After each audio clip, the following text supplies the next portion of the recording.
அது ஏன் எப்ப பார்த்தாலும் காதல் பண்ண ஒரு கேப் வந்துச்சு, ஒரு கேப் அப்படி கேப் விட்டா பாக்குறவங்க என்ன நினைப்பாங்க? அவங்க என்னமோ நினைச்சிட்டு போறாங்க. வாழ்க்கையே வெறுப்பா இருக்கு. இதுல என்ன நினைச்சாங்க?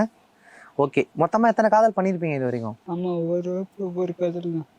3ஆப்ல கவிதா, 4 5 அவதான், 6ஆப்ல காருண்யா அட்டவணை.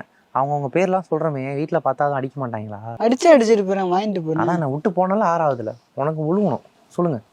6ஆப்ல காருண்யா, 7ஆப்ல மஞ்சு, 8ஆப்ல கற்பகம், 9ஆப்ல மோனிஷா, 10th அபி, +1 +2. நானும் ஒண்ணு இல்லை, ஜீவன், மன்மதன், சிம்பு போல மிஞ்சிருவீங்க போல. என்ன லிஸ்ட் இவ்வளவு பெருசு போய்கிட்டே இருக்கு.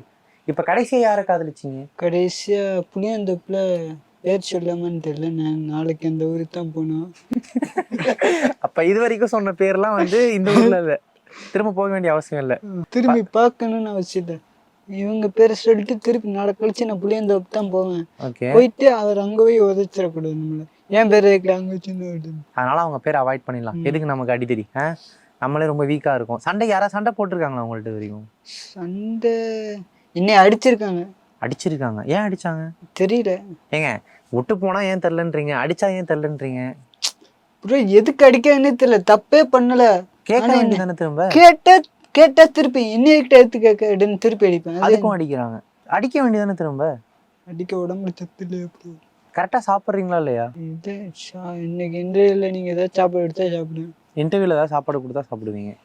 ஏங்க என்னங்க, நாங்க தான் உங்களை கெஸ்ட்னு கூப்பிட்டு உட்கார வச்சிருக்கோம். புரியுதா? உங்களுக்காக தான் உங்களார வெயிட் பண்ணியிருக்கோம். அந்த ஒரு இடத்துல இருக்கீங்க, சாப்பிட முடியல, நீங்க வாங்கி கொடுத்தா சாப்பிடுவேனா? நீங்க தானே கேட்கணும். உண்மையை சொல்றேன், சாப்பிட வழி இல்ல. வடபழனி சாலிகிராமத்துல பண்ணிட்டு இருக்கேன். அண்ணன்ட்டு கேளுங்க, அண்ணனுக்கு தெரியும் நான் என்ன பண்ணிட்டு இருக்கேன். ஒவ்வொரு நாளும் இங்க 10 நாள் ஆகுதா, 6 நாள் ஆகுதுன்னா 6 நாள் ஆகுது. 6 நாளா ஒரு சிங்கிள் டீ குடிக்க கூட கையில காசு இல்லை. நேத்தான் வரையில காலையில டீ கடைக்கு போனா அப்போ 40 ரூபா கொடுத்தான். அதை வாங்கிட்டு தான் கிட்ட வந்தேன். ஆனா வெளில என்ன பேசிக்கிறாங்க தெரியுமா? இந்த ஜிபி முத்து இவங்கள மாதிரி கவிதை கோபாலும் ஃபேமஸ் ஆயிட்டாரு, அவ்வளவுதான், அடுத்தடுத்து படம்லாம் பண்ணிட்டு இருக்காரு, சீக்கிரமாவே விஜய் டிவில வருவாரு, பிக் பாஸுக்கு போவார், இப்படிலாம் பேசிட்டு இருக்காங்க. ஆமா, வெளியே இருக்கவங்க என்ன தெரியும், அவங்கள்ட்ட பேச வேண்டியதான், பேசிட்டேன்னு நம்மளும் விட்டுற வேண்டியதான். ஆனா அந்த மாதிரிலாம் எதுவும் வாய்ப்புகள் வரல. வாய்ப்புகள் யாரும் பேசக்கூட இல்லை. பேசினாங்க, ஜிபி முத்து செங்கல்பட்டுல வச்சு ஒரு தடவை பேசினாரு. சரி, அதோட அவ்வளோதான். எல்லாரும் அந்த 5 நிமிஷம் தான் ப்ரோ. சினிமா அங்கே வந்து 5 நிமிஷம் தான். தேட்டரில் ஓடுற வரைக்கும் அவன் ஹீரோ, தேட்டரை விட்டு வெளியே விட்டோம்னா அவன் ஜீரோ.